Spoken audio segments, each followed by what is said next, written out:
우리 인생에는 가볍게 웃으며 넘어갈 수 있는 순간도 있지만 때로는 단호하게 결단해야 하는 때도 있습니다. 부모가 자녀를 사랑하기 때문에 때로는 따뜻함보다는 단호한 말로 일깨움과 방향을 제시해 주는 것처럼 오늘 본문에서 사도 베드로는 고난 가운데 있는 성도들에게 위로의 말보다는 단호한 권면의 말씀을 전하며 그들의 영적인 중심을 다시 붙잡고자 합니다. 고난이 길어지면 사람의 마음은 누구나 쉽게 무너지고 흔들리게 됩니다. 무엇이 중요한지, 무엇을 바라봐야 되는지는 잊어버리게 되고 지금만 조금 편하게, 이런 마음이 찾아오기가 쉽습니다. 그래서 베드로는 오늘 본문에서 말합니다. 그러므로 너희 마음의 허리를 동이고 근신하라. 단호하게, 그러나 진심으로 성도들의 영혼을 깨우고 있는 겁니다. 오늘 본문 베드로전서 1장 13절부터 17절의 분위기는 매우 단호합니다. 13절을 보면 너희 마음의 허리를 동이고 근신하라 라고 하는 말씀이 나오고요, 14절부터 16절에는 두 번이나 거룩한 자가 되라는 권면이 나옵니다. 또 17절에는 너희가 나그네로 있을 때를 두려움으로 지내라 라고 말씀합니다. 이런 단호함은 베드로전서가 고난 중에 있는 성도들을 위로하기 위해 써진 편지라는 것을 감안할 때 조금은 의외의 분위기입니다. 보통 우리는 위로라고 하면 단호함보다는 따뜻함, 이해, 격려의 분위기를 떠올리지요.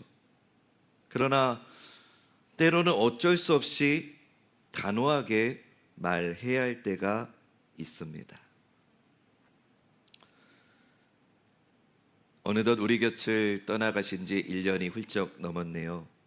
우리 사랑하는 고 임헌균 권사님, 목사에게는 그런 감이 올 때가 있습니다. 그날 저녁 이영희 권사님 전화가 왔는데 왠지 전화를 받지 않아도 어떤 내용일지가 감이 왔습니다. 받았더니 역시나 임 권사님이 쓰러지셨고 심호흡을 하지 않으셔서 지금 응급처치를 하고 있으니 기도해달라는 내용이었습니다. 간절히 기도했습니다. 그러나 우리에게는 너무 안타깝게도 사랑하는 권사님은 하나님의 부르심을 받으셨습니다. 그날 서울대병원으로 바로 갔습니다. 이영희 권사님이나 우리 아들 임지훈 형제, 또 딸 임윤진 자매가 많이 슬퍼하며 울고 있었습니다. 그럴 수밖에 없지요. 근데 그때 제가 아직 장례식장이 정해지지 않은 그때 장남인 지훈 형제에게 단호하게 이렇게 말했습니다. 너는 장례 마치고 울어라. 어머니도 울고 동생도 우는데 너마저 울면 아버지 장례 누가 치르냐. 너는 장례 마치고 울어라. 베드로가 오늘 본문에서 단호하게 말하는 이유가 있습니다. 지금 성도들이 고난을 겪고 있습니다. 믿음을 지킨다는 이유 때문에요. 이방인들에게 비방을 당하고 재산을 뺏기고 집을 빼앗겼습니다. 흩어진 나그네처럼 살고 있습니다. 어떤 형제는 옥에 갇히기도 하고 심지어는 목숨을 잃기도 했습니다. 그것을 보면서 믿음이 약해지는 사람도 있고 배교의 유혹 앞에서 흔들리는 지체들도 생기기 시작했습니다. 문제는 이 어려움이 언제 끝날지 모른다는 겁니다. 물론 하나님이 허락하신 고난이 잠깐이라고는 했지만 그 잠깐은 종말론적인 관점에서의 잠깐이지 냉정한 현실에서는 사실 언제 끝날지 모르는 고난입니다. 이런 상황에서 막연하게 조금만 참으면 잘 될 거다, 이런 식의 위로는 위로가 아니지요. 희망 고문입니다. 참된 위로는 두루뭉술한 공감이나 막연한 희망을 심어주는 게 아닙니다. 그런 거는 잠깐의 심리적인 위안이지 근본적인 위로가 될 수는 없습니다.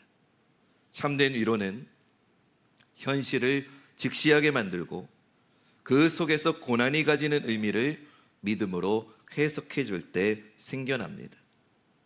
지금 베드로는 이 편지를 통해서 이 참된 위로를 전하고 있는 겁니다. 베드로전서 1장 6절에서 너희는 지금 여러 가지 시험을 당하고 있다고 그들의 현실을 분명하게 말합니다. 4장 12절에서는 앞으로 불같은 시험을 더 당할 것이라고 말합니다. 그런데 그것으로 끝이 아닙니다. 그 시험의 의미를 해석해 줍니다. 이 시험들이 결국 너희의 믿음을 금보다 더 귀한 믿음으로 연단하여서 말세에 나타나기로 준비된 구원을 받을 수 있도록 보호하시는 하나님의 보호하심이다.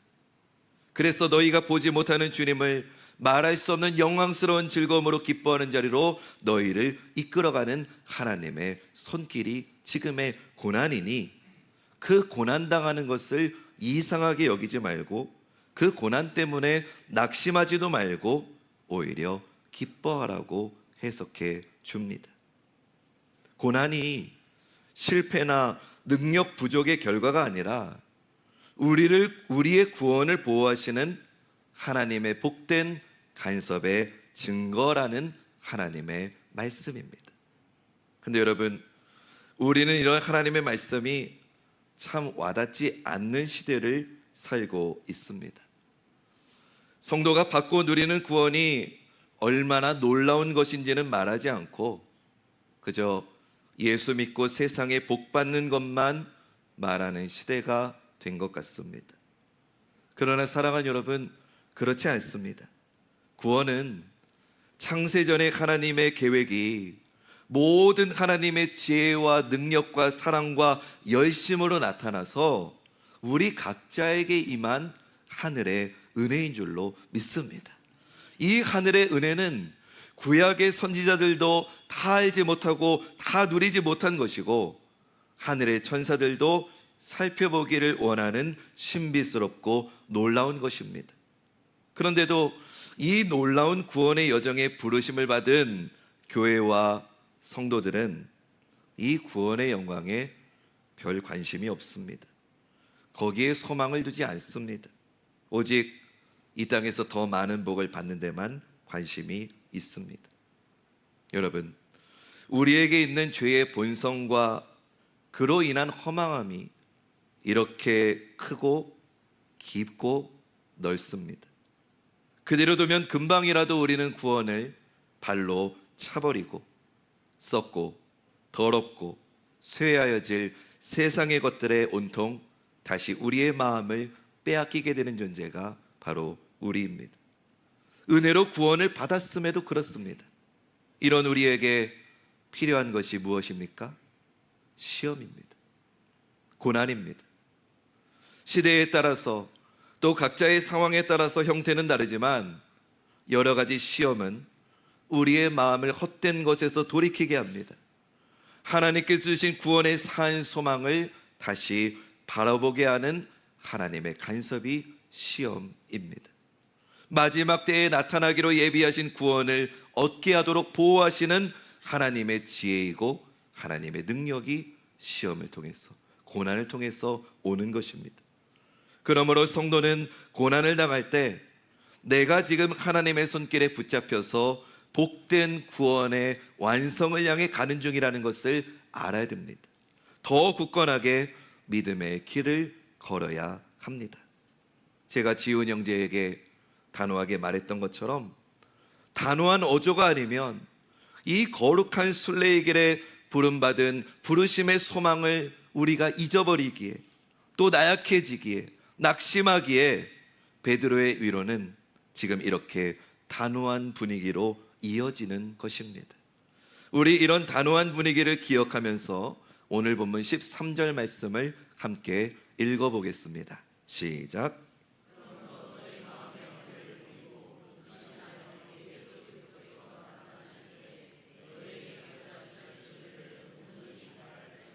아멘. 여러분, 베드로가 왜 이렇게 단호하게 말하는지 베드로의 마음이 느껴지십니까?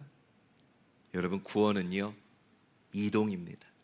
우리 한번 따라해 볼까요? 구원은 이동이다. 지리적인 이동이 아니고요, 영적인 이동입니다. 우리 생각과 가치관의 이동입니다. 구약의 출애굽이 단순히 애굽에서 가나안으로의 장소적인 이동이 아니지요. 그것은 하나님이 인도하시는 새로운 믿음의 삶으로의 이동인 것처럼 구원은요, 우리의 생각, 우리의 가치관의 이동입니다. 구원은 세상의 복을 받지 못한 상태에서 복을 받거나 더 많이 받는 상태로의 이동이 아닙니다. 구원받았다고 하면서 여전히 세상에서 누가 잘 되나 하는 차원으로 자기 삶을 바라보고 거기에서 벗어나지 못한다는 건 하나님의 구원을 전혀 이해하지 못하는 겁니다. 심지어는 구원에 역행하는 겁니다. 베드로는 썩고 더럽고 쇠하여질 이 세상을 지나서 썩지 않고 더럽지 않고 쇠하지 않을 영광스러운 나라로 이동하도록 부름받은 우리 성도들이 고난 때문에 그 이동이 방해받지 않고 그 마음이 약해지지 않도록 단호하게 권면하는 겁니다. 13절부터 15절 말씀 읽어보겠습니다. 시작.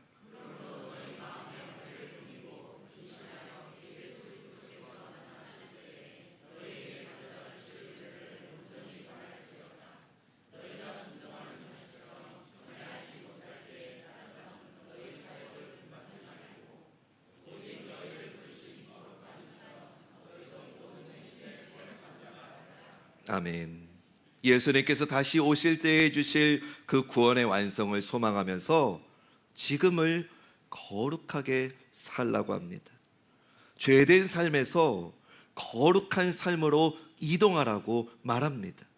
세상 나라의 가치관에서 하나님 나라의 가치관으로 이동하는 삶을 멈추지 말라고 말합니다. 그렇게 살기 위해서 마음의 허리를 동이고 근신하며 사욕을 본받지 말라고 합니다. 사랑하는 여러분, 우리가 마음의 허리를 동이고 근신해서 온전히 바라고 소망해야 될 것이 무엇입니까? 이전보다 더 잘 되는 거 아닙니다. 더 건강해지는 거 아닙니다. 더 유명해지는 거, 더 편안해지는 거, 더 행복해지는 거 아닙니다. 예수님께서 우리를 위해서 십자가에서 피 흘리시고 당신의 목숨을 버리셔서 우리를 당신의 핏값으로 사신 이유는 그 정도 차원을 위해서가 아닙니다. 하나님 아버지가 독생하신 아들을 버리신 이유는 그 정도 차원을 위해서가 아닙니다. 그런 차원을 위해서 성령을 보내시지 않았습니다. 이 땅에서 더 잘 살게 하시기 위함이었다면 굳이 예수님이 십자가에 죽지 않으셔도 됩니다. 마귀가 예수님께 시험했을 때 세 번째 시험이 뭐였어요?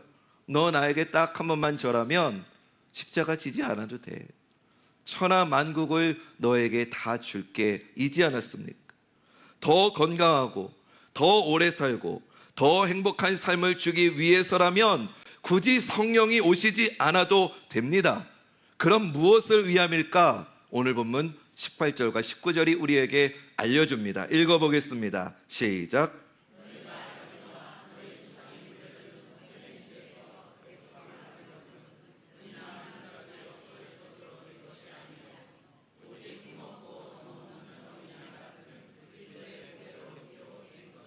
아멘. 흠없고 점없는 어린 양 예수 그리스도의 보배로운 피가 우리에게 쏟아진 이유는 우리 조상이 물려준 헛된 행실에서 대속하기 위해서라고 말씀합니다. 할렐루야. 다시는 죄와 사욕에 끌려다니는 어리석은 삶을 살지 않고 모든 행실에 거룩한 자가 되도록 하나님의 어린 양이 점없고 흠없는 순전한 보혈을 우리를 위해 아낌없이 흘려주신 겁니다. 사랑하는 여러분, 우리가 예수 믿어 얻게 된 영광이 무엇입니까? 하나님의 독생자의 보배로운 피로 구원받아 얻게 된 우리의 복, 우리의 은혜가 무엇입니까? 에베소서 1장 3절부터 6절 그리고 11절 12절이 그것을 우리에게 알려주는데, 이것이 우리가 예수 믿어 얻게 된 진정한 복이고 은혜라는 걸 기억하시면서 한번 눈으로 따라오시기 바랍니다. 찬송하리로다 하나님 곧 우리 주 예수 그리스도의 아버지께서 그리스도 안에서 하늘에 속한 모든 신령한 복을 우리에게 주시되 곧 창세전에 그리스도 안에서 우리를 택하사 우리로 사랑 안에서 그 앞에 거룩하고 흠이 없게 하시려고 그 기쁘신 뜻대로 우리를 예정하사 예수 그리스도로 말미암아 자기의 아들들이 되게 하셨으니 이는 그가 사랑하시는 자 안에서 우리에게 거저 주시는 바 그의 은혜의 영광을 찬송하게 하려는 것이라. 아멘. 11절 12절 들어보십시오. 모든 일을 그의 뜻의 결정대로 일하시는 이의 계획을 따라 우리가 예정을 입어 그 안에서 기업이 되었으니 이는 우리가 그리스도 안에서 전부터 바라던 그의 영광의 찬송이 되게 하려 하심이라. 아멘. 여러분, 한마디로 말하면 성도의 영광은 거룩함입니다. 거룩함이 예수 그리스도의 피로 얻게 된 우리의 복이고 우리가 바라야 될 소망입니다.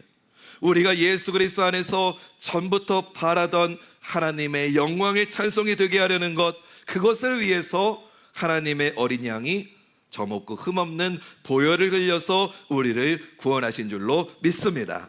사랑하는 여러분, 우리의 구원은 그런 겁니다. 이걸 우리가 잊지 말아야 되는데 우리는 이것을 너무나 쉽게 잊어버리고 또다시 이전에 따르던 사욕을 본받아 살아갑니다. 거룩을 향해서 우리의 삶의 발걸음이 옮겨져야 되는데 그러지 아니하고 여전히 헛된 욕심, 욕망을 따라서 움직이며 살고 있습니다. 그러니 우리가 그런 존재이니 왜 성도된 우리의 삶에 고난이 허락되는지 여러분 이해가 좀 되시지 않습니까? 왜 고난 중에 있는 성도를 위로하는 베드로의 편지가 이토록 단호할 수밖에 없는지 이해가 되시지 않습니까? 우리 그 마음을 가지고 다시 한번 베드로전서 1장 13절부터 16절 말씀 우리 믿음으로 선포하며 읽어보겠습니다. 시작.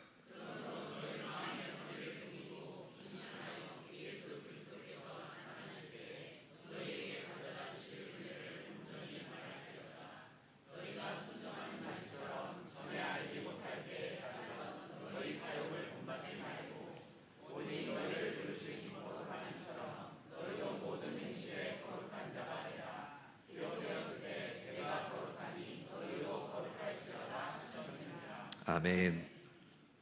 여러분, 우리가 이 말씀처럼 살지 않으면, 다시 말해서 우리가 거룩하지 않으면 기독교는 빛이 아닙니다. 소금이 아닙니다. 여러분, 우리가 세상과 똑같은 욕망을 갖고 세상 사람과 똑같은 소원을 구하고 세상과 똑같은 기준을 그것을 이루려고 한다면 제가 단언하건대 기독교는 세상에서 가장 저급한 종교가 됩니다. 예수 그리스도의 보혈로 죄사함을 받고도 여전히 어리석고 헛된 욕망에서 빠져날 생각을 하지 않으면 잘못되어도 한참 잘못된 겁니다. 유월절 어린 양의 피로 구원을 받았으면 속히 애굽을 떠나서 빨리 약속의 땅, 새로운 땅, 하나님의 말씀이 인도하는 땅으로 이동해야 되는 겁니다. 다시 말씀드립니다. 거룩함은 구별됨입니다. 거룩은 다른 겁니다. 예수 믿고 이전보다 잘 되고 세상이 말하는 복 받는 게 전부라면 여러분, 교회와 세상이 뭐가 다릅니까? 세상 사람들 사는 것처럼 열심히 살고 세상 사람 하는 것처럼 돈 많이 모으고 세상 사람 사는 것처럼 이 땅에서 영원히 살 것처럼 그런 복을 구한다면 교회가 왜 필요합니까? 방향이 중요합니다. 내용이 중요합니다. 썩을 것을 바라고 더러운 것을 욕망하고 쇠할 것들을 꿈꾸는 건 지난 날들로 족합니다. 이제는 썩지 않고 더럽지 않고 쇠하지 않는 하늘에 간직된 기업을 가져다 주실 그 은혜를 바라봐야 될 줄로 믿습니다. 허리를 동이고 정신을 차려서 그것을 소망해야 됩니다. 우리 17절 말씀 읽어볼까요? 시작.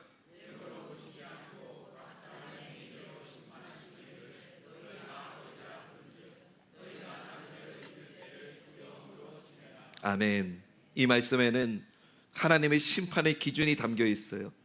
하나님의 심판은 얼마나 성공하고 이 땅에서 무엇을 이루었는가 하는 외모에 있지 않대요. 그런 것들은 하나님의 관점, 영혼의 관점에서는 아무것도 중요하지 않아요. 중요한 건 얼마나 하나님의 말씀으로 내 생각이, 내 말이, 내 인생의 목표가, 내 가치관이 달라져서 달라진, 구별된 거룩한 삶을 사는지가 훨씬 중요합니다. 하나님은 그걸 보시고서 우리의 삶을 평가하시고 우리를 심판하십니다. 그러니 사랑하는 여러분, 우리가 나그네로 사는 동안 경건한 두려움을 가지고 살아야 됩니다. 이 땅에서 더 많이 가지려는 것보다는 우리를 부르신 부르심의 소망이 무엇인지를 알아야 됩니다.